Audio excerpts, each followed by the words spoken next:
Hello, this is Bob, Xavier's father. Just wanted to say that I'm looking forward to meeting you tomorrow. Hello, Bob. I was hoping to say all of this in person, but I'm Andrea, and it's very nice to meet you.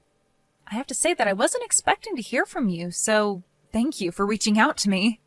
I've heard so much about you from Xavier. Well, the reason that I'm reaching out to you like this in the first place is because I have some questions for you. Some questions? Well, what kind of things were you wanting to ask? I'll answer them as best I can. Very well then. My first question is, just what is it that attracts you to my son? You want to know what it is that I see in Xavier?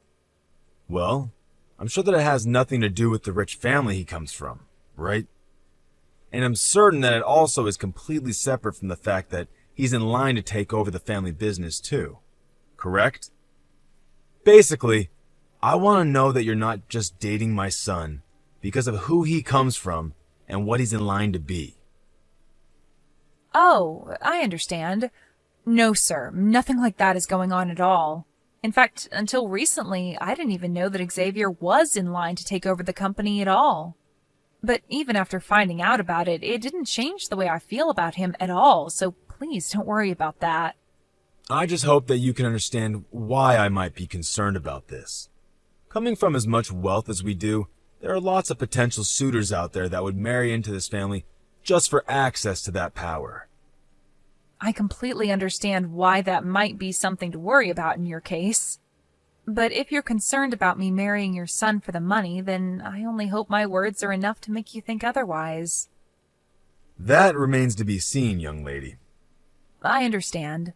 But hopefully meeting tomorrow in person will help lay some of those worries to rest. Then you can make your judgment from there. Well, we are already scheduled to meet tomorrow. I just hope that you don't let me down. You and my son will not be getting married without my say-so. I certainly hope that you understand that already. I understand that completely, and again, I'm not marrying Xavier for any kind of ambitious reasons. So I want to assure you that you have nothing to worry about there. I just hope you realize all of this tomorrow.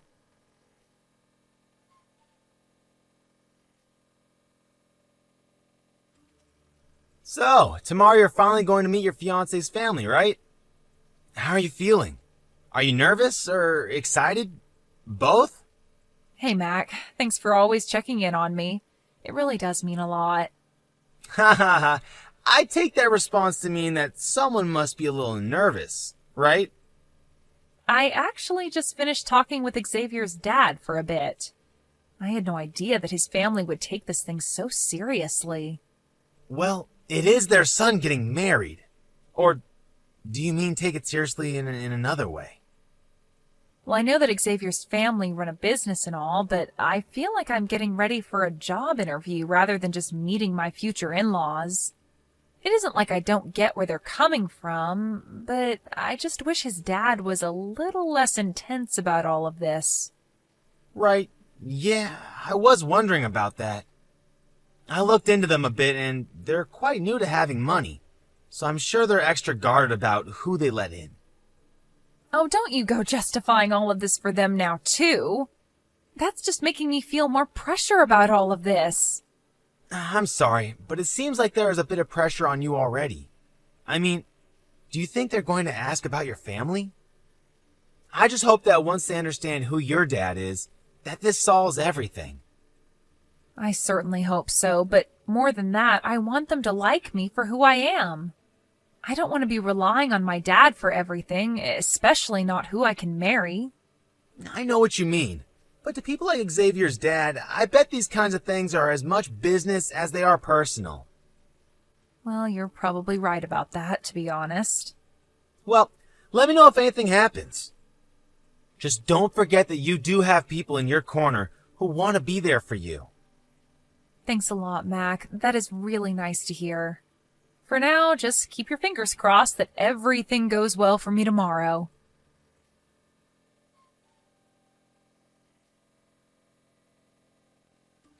Mac, are you there? Please, I need your help right now. Wow. Andrea, is everything okay? Can you talk on the phone right now? What's the matter? I'm on my way to the hospital right now. I want you to meet me there, and I want you to represent me as my lawyer.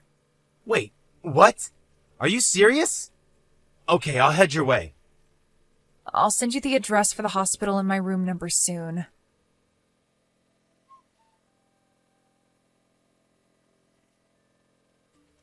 I knew it.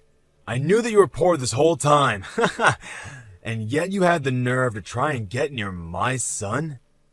Just who do you think you are, huh? Did you really think I would let you waltz into this family? Do you have any idea what it is that you've just done? What are you talking about?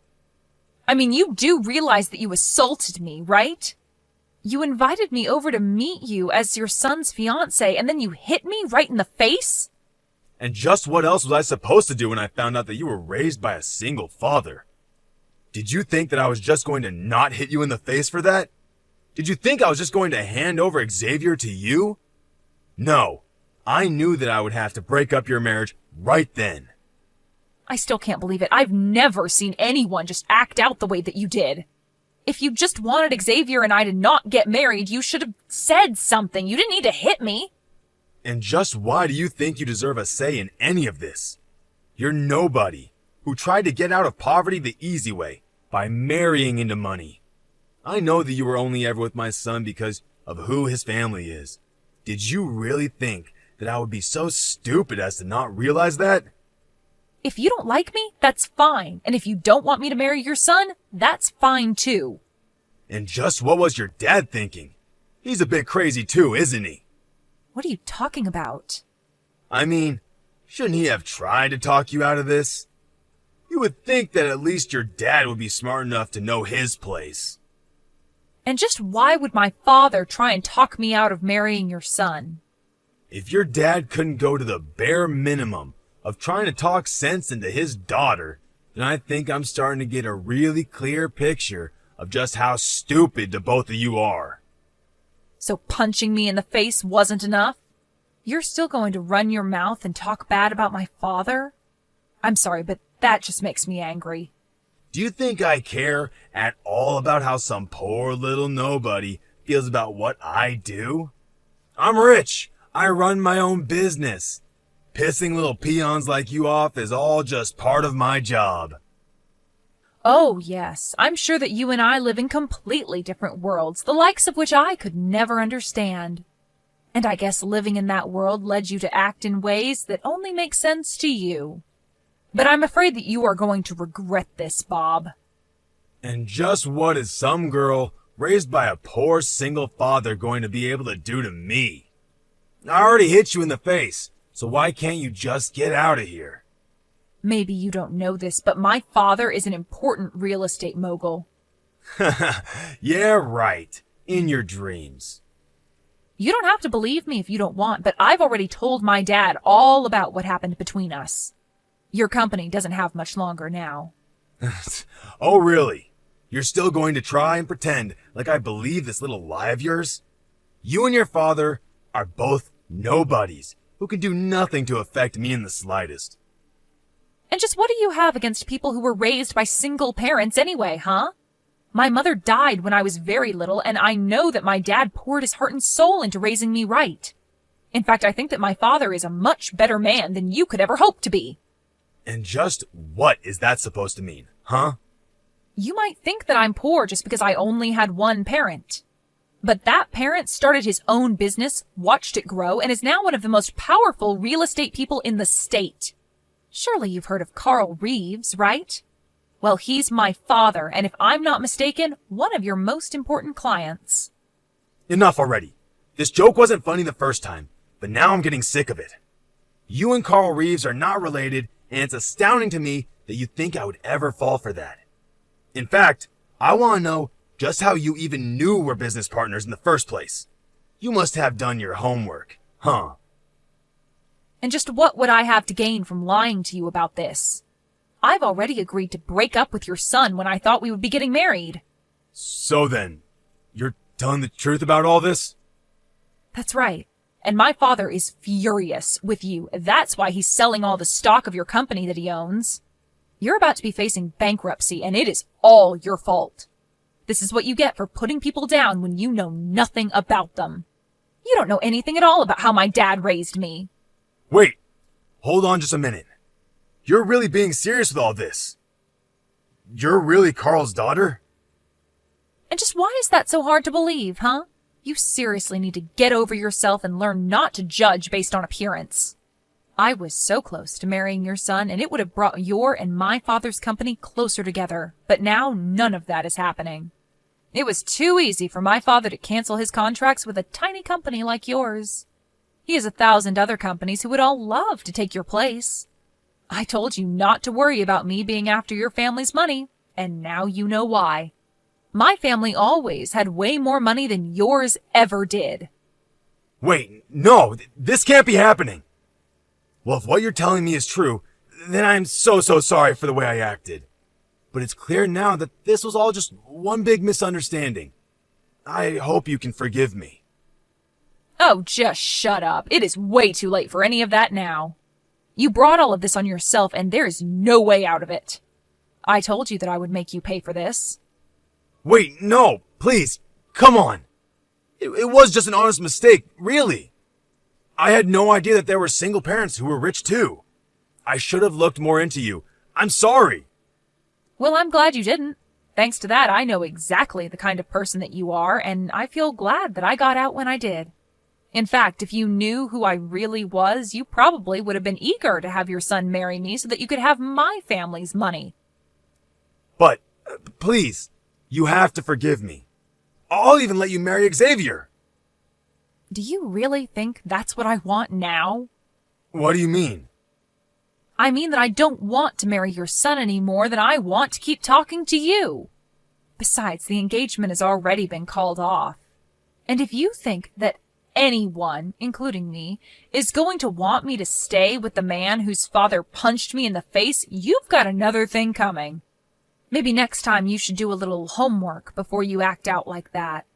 But that's all that I really have to say to you now. Please, no! I made a mistake and I'm really sorry for it. I didn't mean for any of this to happen at all. Can't we just go back to the way things were? That's not going to happen. I am never going to give Xavier a second chance again. And I already have a close friend of mine who's a lawyer looking into suing you for assaulting me. Wait, no. You can't be serious. Oh, I am. And soon your company and your life will both come crumbling down around you. But you can't do all of this. Please, you have to forgive me. I'm begging you here. And I am telling you that it's way too late for any of this.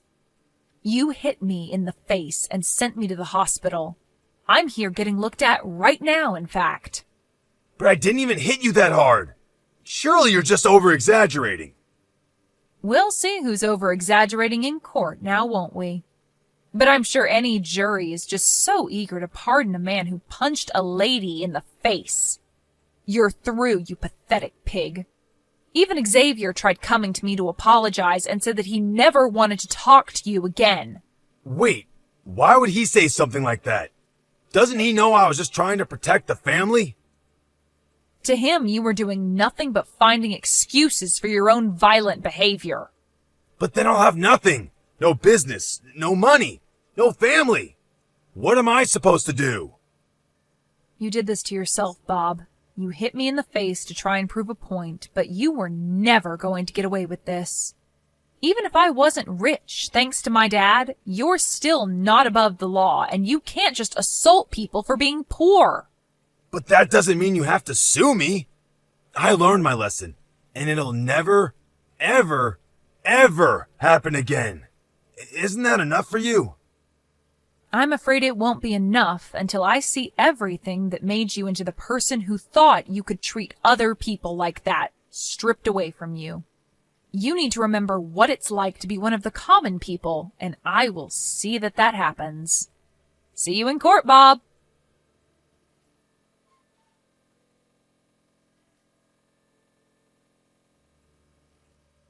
In the end, Andrea's father only needed to make a couple of phone calls and the fate of Bob's company was sealed.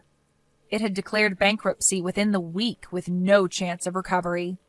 Bob was left by his wife, and Xavier was still refusing to talk to him. When Bob had his day in court, he had it all alone. After the trial was done, my dad swooped in and bought Bob's defunct business, breathing new life into it and saving it from closing down. My dad installed himself as the head of the company as his own way of getting back at Bob. Although it's fair to say that Bob brought all of this upon himself and has no one to blame but himself.